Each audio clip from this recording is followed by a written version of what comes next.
Kami sekarang sedang berjalan menuju salah satu situs yang paling penting di Yerusalem, makam Nabi Daud, atau yang dikenal juga sebagai Raja David. Lokasinya ada di Gunung Sion, dan untuk sampai ke sini, kami harus berjalan kaki melewati lorong kota tua yang sudah berusia ribuan tahun.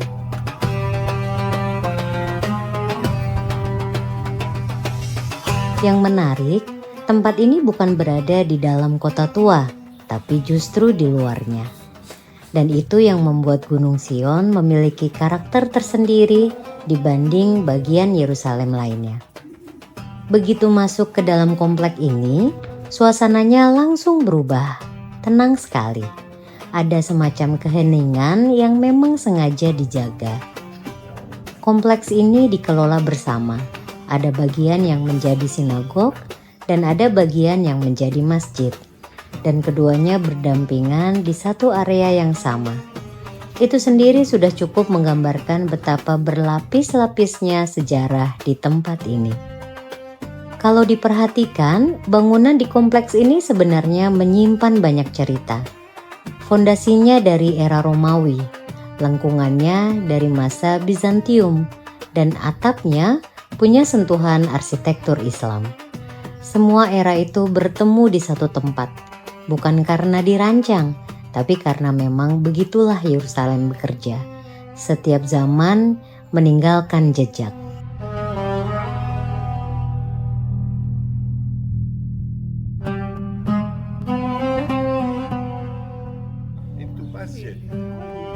مقام داود عليه السلام berada Masjid Nabi Daud dibangun oleh Salahuddin al-Ayyubi radhiyallahu anhu, nanti menjadi karavanserai waktunya kerajaan Uthmani sampai 1967. Ada perang di sini, ada perang antara Arab dan Yahudi. Israel terhasil 6 hari, namanya perang 6 hari. Israel ambil makam Daud, bukan Nabi Musa. Kenapa? Karena orang Yahudi tidak percaya bahwa Nabi Musa masuk ke Palestin. Palestin. Karena itu orang Yahudi percaya Musa alaihissalam meninggal di Yordan, bukan di Palestin. Tetapi mereka ambil Daud karena mereka percaya bahwa Daud alaihissalam bersatu. Semua bangsa Yahudi membangun kerajaan Israel, membangun ibu kota kerajaan Israel, dan membunuh atau mengalahkan semua musuh Israel. Sebelum Nabi Daud alaihissalam, Palestin berada di bawah kawasan komunitas yang namanya Palestin. Talut adalah raja pertama untuk bangsa Israel, namanya Talut. Talut dibunuh oleh Jalut. Nanti Daud membunuh Jalut. Waqatala Daud Jalut. Jalut adalah orang Palestin. Talut dan Daud adalah orang Israel. Karena kita lebih kuat dari Talut, tetapi Allah Subhanahu wa taala bilang Talut adalah orang yang tertinggi dan dengan ilmu Talut. Tetapi Talut adalah, saya mau bilang Talut adalah raja pertama untuk bangsa Israel. Daud alaihissalam adalah raja kedua. Maksud saya Daud adalah raja kedua.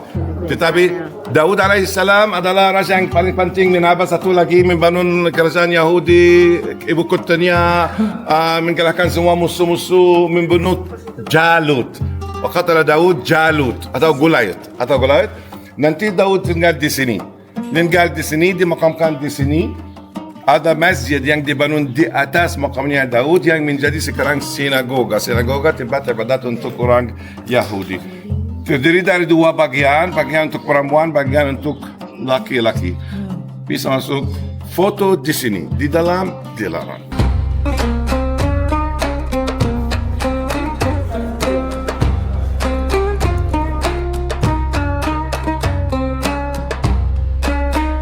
Di ruang makamnya, area di sini dibagi 2. Satu sisi untuk jemaah laki-laki dan sisi yang lain untuk jemaah perempuan. Di depan ada sinotep besar yang dilapisi kain beludru biru. Ini bukan makam fisik yang sebenarnya, tapi tempat ini sudah menjadi pusat penghormatan selama ratusan tahun. Dan doa-doa yang dipanjatkan di sini terasa tidak pernah berhenti.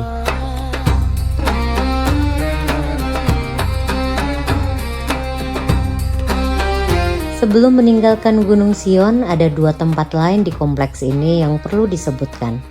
Yang pertama adalah Chamber of the Holocaust. Ini adalah museum peringatan Holocaust pertama yang dibangun di Israel, jauh sebelum Yad Vashem. Dan tepat di dekatnya ada Diaspora Yeshiva, yaitu lembaga pendidikan Yahudi yang masih aktif sampai sekarang.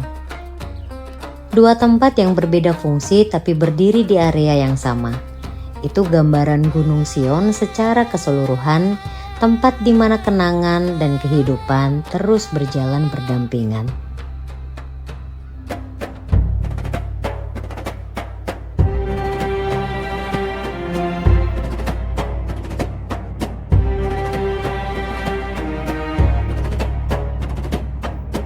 Saat ini kami dalam perjalanan menuju Hebron atau Al-Khalil dalam bahasa Arab.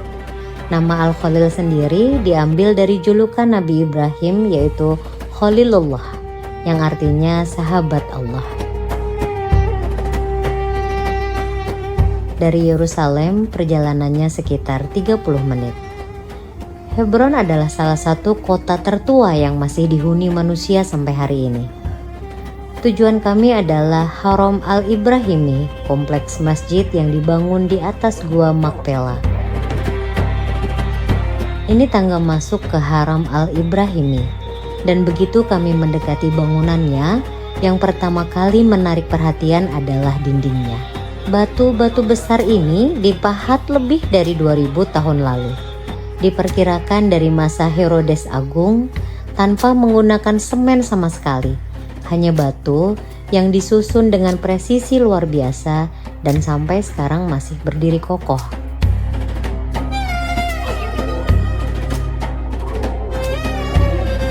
Begitu masuk ke dalam, yang pertama kami temui adalah makam Siti Sarah, istri Nabi Ibrahim. Dalam tradisi Islam dan Yahudi, Sarah dikenal sebagai perempuan yang sangat sabar. Ia menemani Ibrahim dalam perjalanan panjang yang penuh ujian. Ada riwayat yang menyebut usianya sekitar 90 tahun saat melahirkan Ishak. Makamnya berada di balik jeruji dengan kain penutup di atasnya. Sederhana, tapi banyak peziarah yang berhenti cukup lama di sini. Dan ini makam Nabi Ibrahim alaihi salam. Ibrahim adalah sosok sentral di 3 agama sekaligus. Dalam Islam, beliau adalah salah satu nabi dengan gelar Ulul Azmi. Beliau yang membangun Ka'bah bersama putranya Ismail. Beliau yang diuji dengan perintah untuk menyembelih anaknya dan tetap taat. Berdiri di depan makam ini, ada perasaan bahwa tempat ini bukan milik satu kelompok saja. Dan memang di hari-hari tertentu, kompleks ini dibuka bergantian untuk umat Muslim dan Yahudi.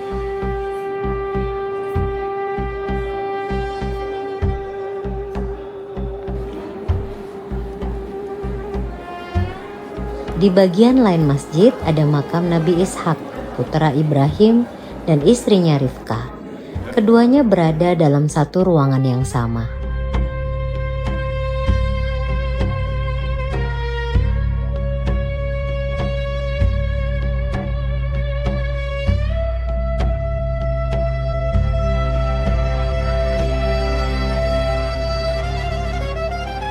Yang menarik perhatian di ruangan ini adalah mimbar kayu besar di sudutnya.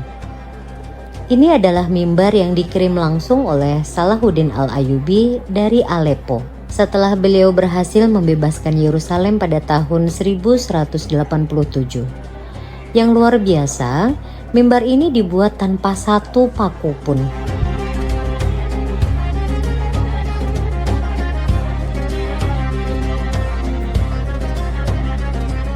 Kami menutup perjalanan hari ini di Bukit Zaitun, salah satu titik tertinggi di sekitar Yerusalem dan salah satu tempat dengan pemandangan terbaik ke arah kota. Dari sini, Dome of the Rock terlihat jelas. Kubah emasnya memantulkan cahaya sore. Di sebelahnya ada Church of the Holy Sepulchre dan tidak jauh dari sana kawasan Jewish Quarter dengan sinagog-sinagognya. Semua dalam satu frame yang sama. Yerusalem dan Hebron, dua kota yang kami kunjungi hari ini, punya satu kesamaan. Keduanya adalah tempat di mana sejarah, agama, dan konflik hidup berdampingan dalam jarak yang sangat dekat. Nah, dari Bukit Zaitun ini di akhir zaman tuh Nabi Isa kan dari Syria kemudian akan ke sini nih ke Bukit Zaitun. Dari Bukit Zaitun Nabi Isa akan masuk ke Masjidil Aqsa dari pintu yang di situ. Kan ada 7 pintu gitu. Nah, yang di bawah ini adalah makam-makam orang Yahudi, karena kalau menurut orang Yahudi di Bukit Zaitun ini adalah pintu menuju surga gitu, kalau nggak salah ya tadi. Nah, di seberang sana yang di pagar itu adalah semuanya komplek kota tua Yerusalem. Di dalam situ ada gereja dan komplek Masjidil Aqsa.